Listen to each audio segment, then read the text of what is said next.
जात न पूछो साधु की, पूछ लीजिए ज्ञान।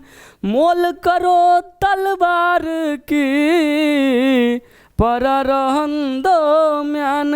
रे भाई परा रहन दो म्यान। तो हेलो दोस्तों, बहुत बहुत स्वागत है हमारे चैनल पकड़ी अड्डा ब्लॉग्स पे। तो मोल करो तलवार की, परा रहन दो म्यान, ये जो है पंक्ति साक्षात संत कबीर का दिया हुआ है। उन्होंने ये बताया था कि जात न पूछो साधु का, पूछ लीजिए ज्ञान। अब मोल करो तलवार का, परा रहन दो म्यान, उन्होंने ऐसे ही नहीं बताया था। आइए हम बताते हैं यूपी के इटावा की घटना की क्या है घटना। यूपी के एक यही सबसे बड़ी घटना है कि यूपी में एक ब्राह्मण के यहाँ महाभारत का कथा चल रहा था, कथा का पाठ हो रहा था। वहीं पे बड़े बड़े जो महारत होते हैं, जो वेद का महारत होते हैं, जिसको पंडित बोलते हैं, सबको आचार्य होते हैं, उनको बुलाया जाता है। तो एक आचार्य को बुलाया गया जिसके बारे में पहले से उन लोगों को पता नहीं था कि ये ब्राह्मण है। वहाँ बुलाने के बाद कुछ ऐसा तथ्य, चाहे कुछ ऐसा प्रूफ उनके हाथ लगा जिससे उनको पता चला कि यार ये तो ब्राह्मण है, ये नहीं है, ये तो है यादव।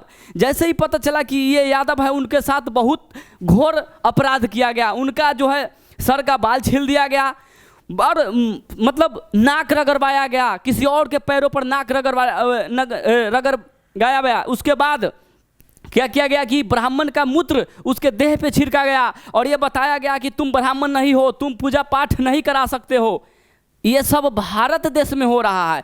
उस भारत देश में जहाँ पे कहा जाता है कि हिंदू एक हो जाओ, सारा हिंदू एक है, सब नेक है। यहाँ पे राजनीति जब होता है तब कुछ अदर पार्टियों का कहना होता है कि हिंदू खतरे में है। लेकिन बताइए, वो यादव समाज के लोग थोड़ा आचार्य क्या बन गए, ब्राह्मण समाज के नज़रों में गड़ने लगे। और कहीं ना कहीं ये समाज के लिए एक बहुत बड़ा जहर है। जब संत कबीर बोले थे कि जात न पूछो साधु का, पूछ लीजिए ज्ञान, तो इनका कहने का सेंस ये था कि ज्ञान आपको चाहे जहाँ से भी हाथ लगे, ज्ञान का अर्जन कीजिए। वो कोई जात धर्म पे थोड़ी ना डिपेंड करता है। लेकिन उसके बाद अगर आज संत कबीर साक्षात होते, ये वाणी देने के बाद वो आज अगर होते, तो साक्षात वो बेचारे सुसाइड करके फांसी लगा लिए होते। वो बोलते कि बताइए, हम इतना अच्छा इन लोग को समझा रहे लेकिन कोई समझने के लिए तैयार नहीं है। ये आज़ाद भारत का हाल है। आप समझिए कि जब आज़ाद भारत में SC ST और OBC समुदाय के लोगों के साथ इतना घोर अपराध चल रहा है, उसके बाद उससे पहले क्या होता रहा होगा। जब महात्मा गांधी इस देश को आज़ाद कराए होंगे तो यही सोच के आज़ाद कराए होंगे कि आज़ाद हो जाने के बाद सभी जो है एक भाईचारे के रिश्ते के साथ मिलजुल के सब बढ़िया से रहेगा। लेकिन ये सब देख के अगर महात्मा गांधी भी ऊपर स्वर्ग से देख रहे होंगे तो रो रहे होंगे। यदि महात्मा गांधी आज जिंदा होते तो आज वो साक्षात सुसाइड भी कर लेते, ये सब देख के कि ये सब क्या देखना पड़ रहा है। बताइए, यदि किसी जाति विशेष से इतना ही प्रॉब्लम है तो आप उसे बुलाते ही नहीं। कुछ लोगों का कहना है कि जब वो आचार्य को बुलाया गया तो बताया कि मैं ब्राह्मण हूँ, और जब यहाँ आने के बाद पूजा पाठ कराया तब पता चला कि वो यादव है और उन्होंने अपना जात छुपाया। अरे भाई, जात छुपा लिया था, वो किसी का खून थोड़ी ना कर दिया था। जात छुपा लिया तो उसके मार दोगे, हैं? उसका बेइज्जती करोगे, उसके देह पे पेशाब छिड़क दोगे, ये क्या मतलब बनता है? अरे समझने का बात है कि SC ST और OBC जो है भाई कहीं भी किसी भी तरीका से सुरक्षित नहीं है। कुछ ऐसे भी जगह है जहाँ पे यदि SC ST और OBC समाज के लोग यदि मंदिर में चले जाते हैं तो मंदिर को धुलवाया जाता है। क्या ये हमारे देश के लिए सही कदम है? कहीं ना कहीं हमारे देश को ये बात नहीं रहा मेरे भाई।